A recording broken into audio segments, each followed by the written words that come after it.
Good morning and welcome to Live. I'm Sohini Patel from the Kanan Head Office, Baroda. Before starting today's live session, I would like to give you an insight about who we are. We are Kanan International Private Limited, catering to sending students across to UK, USA, Canada, to name a few countries. We're also into coaching. We've been sending students across to foreign countries since the past 24 years. We're into coaching since the past 20 years. Very recently, we've developed e-learning platform for coaching and assessment of students.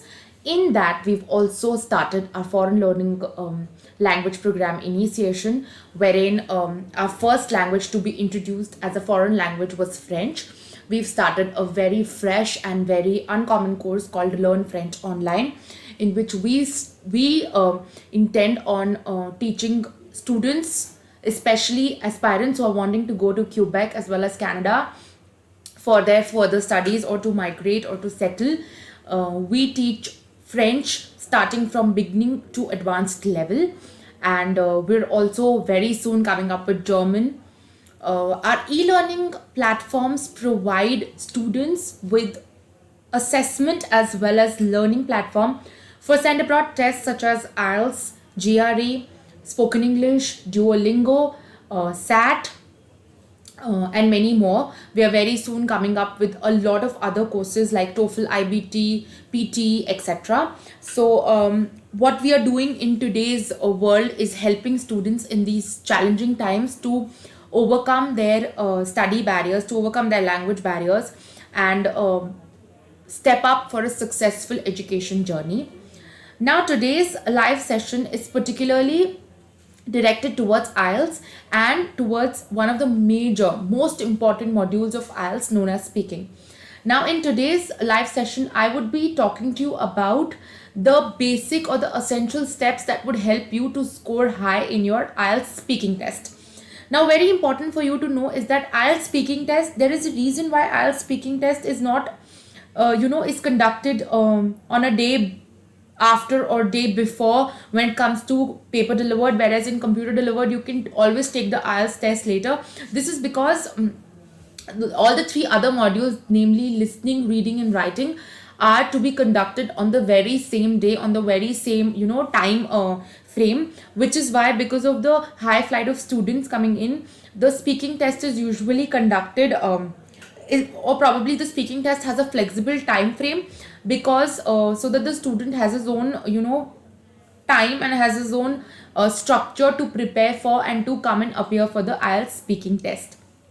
Now, IELTS speaking test, as we all know, or as you must not be aware of, is of three parts. These three parts include introduction, cue card and discussion. These are the three basic parts of an IELTS speaking test. The examiner comes and asks you first of all questions on your introduction, then moves on to a cue card, wherein a cue card is displayed on a notice board and you're supposed to talk about the cue card. This I'm talking to you about computer delivered, wherein in paper delivered the examiner moves on to a more abstract topic rather than familiar topic that he must have asked you questions about in the first part, that is introduction. And then the third part is the discussion, where you have a two-way conversation with the examiner, both in paper delivered as well as computer delivered. Now, the most important steps that you need to know before appearing for an IELTS speaking test or for actually scoring high in an IELTS speaking test are, first and foremost, remain calm. Why remain calm? Because the more anxious and uncomfortable you are, the more it will affect your fluency and coherence. Okay? While you would be overwhelmed to use a wide range of vocabulary, to use your grammar structure accurately with an intended meaning, but the most important thing that you should keep in mind is that you should keep your mind in control and you should tell yourself that I can do this.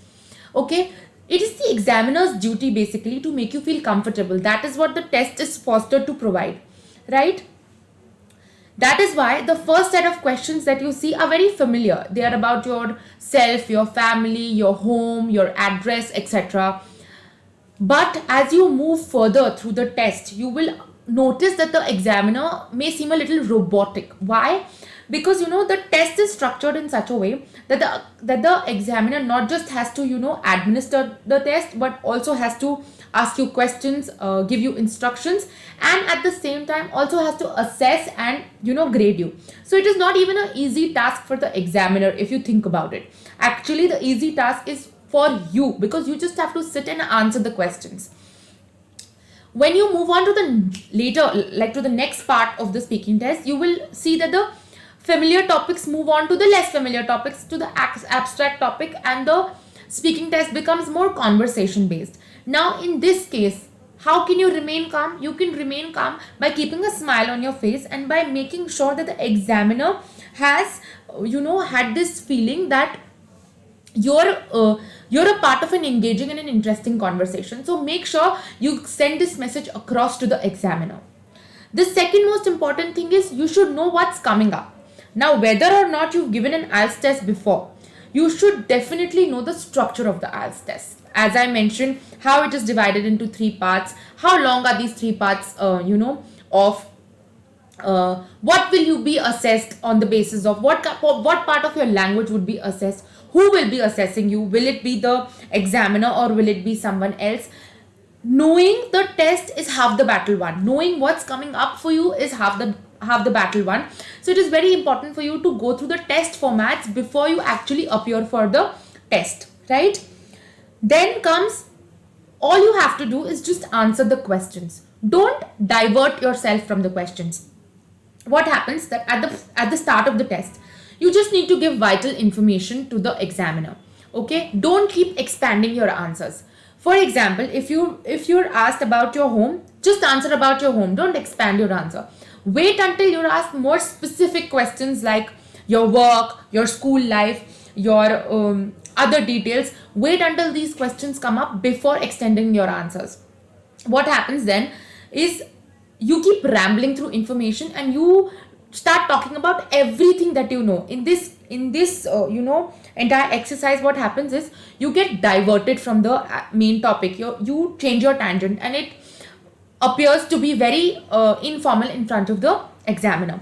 In this case, what you should do ideally is plan a structure of your answer. Your answer should typically have a structure which would be composed of the answer, the reason, okay, and then the closing. So the structure should actually have an opening, answer, the reason for the answer, and then the closing.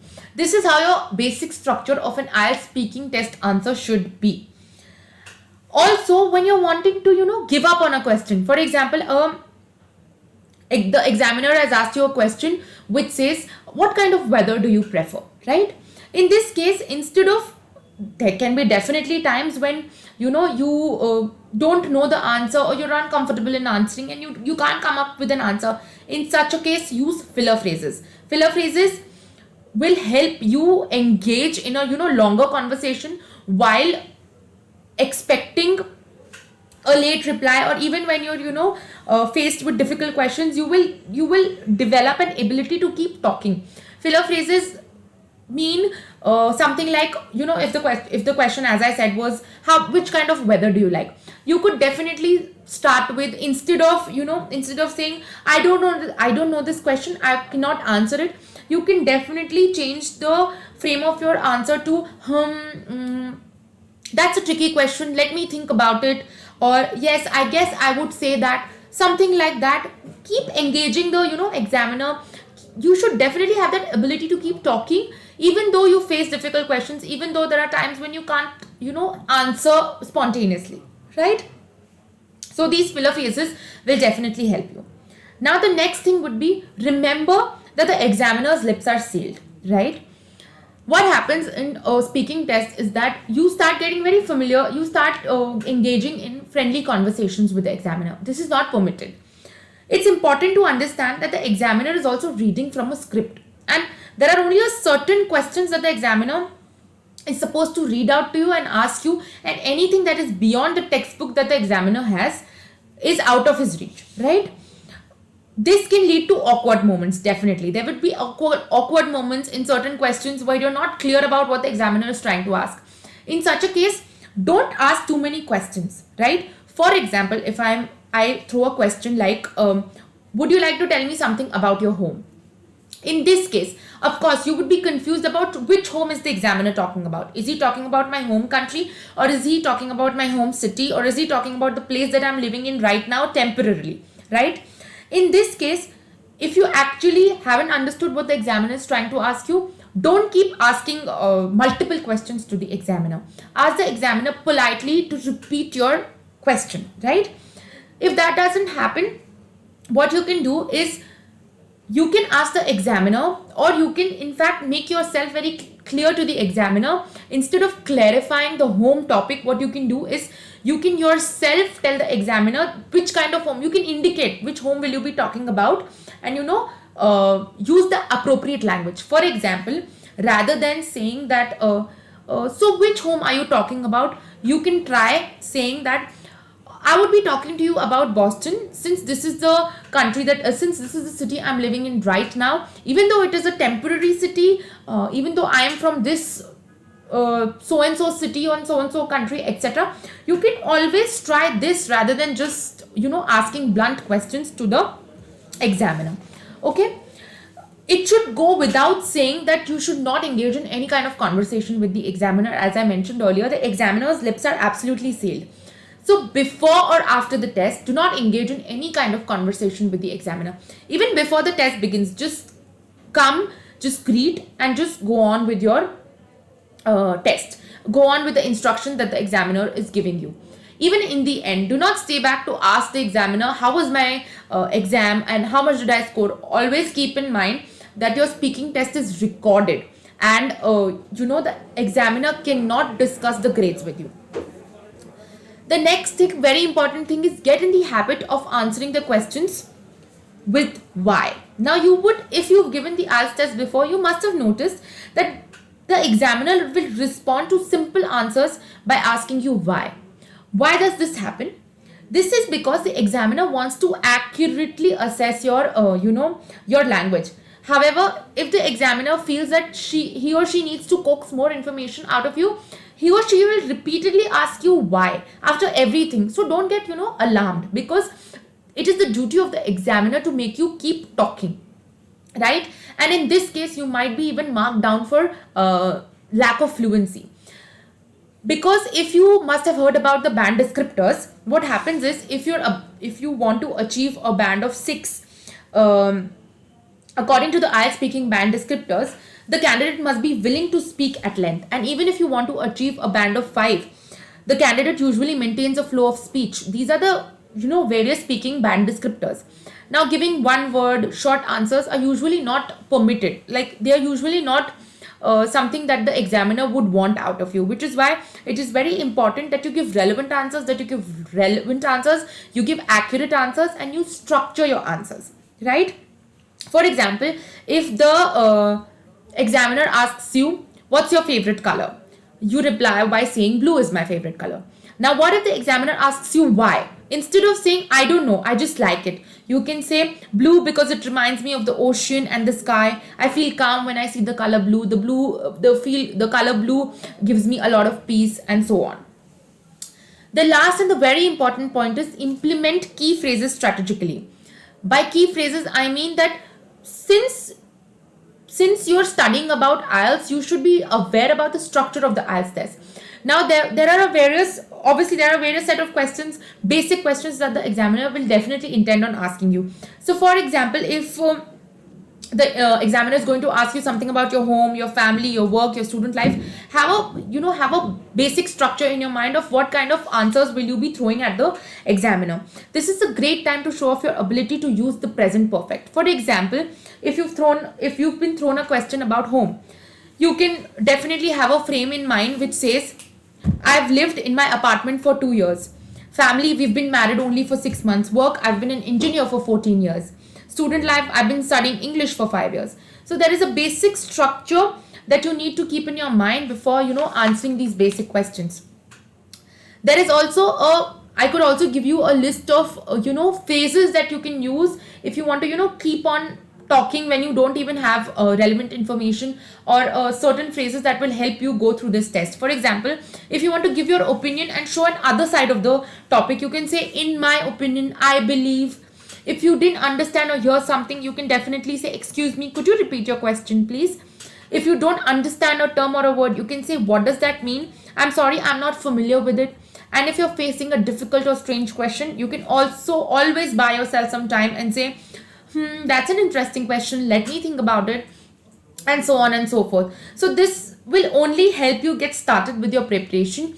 I just discussed a few tips and strategies that will help you score high in your speaking test. The rest always comes down to your own preparation. The rest always comes down to how you prepare and how you strategize your learning process. I hope today's live session was engaging and was interesting. We have these live sessions arranged for you every day, and we hope to deliver information to you that is relevant and that is helpful. Thank you so much for attending today's live session, and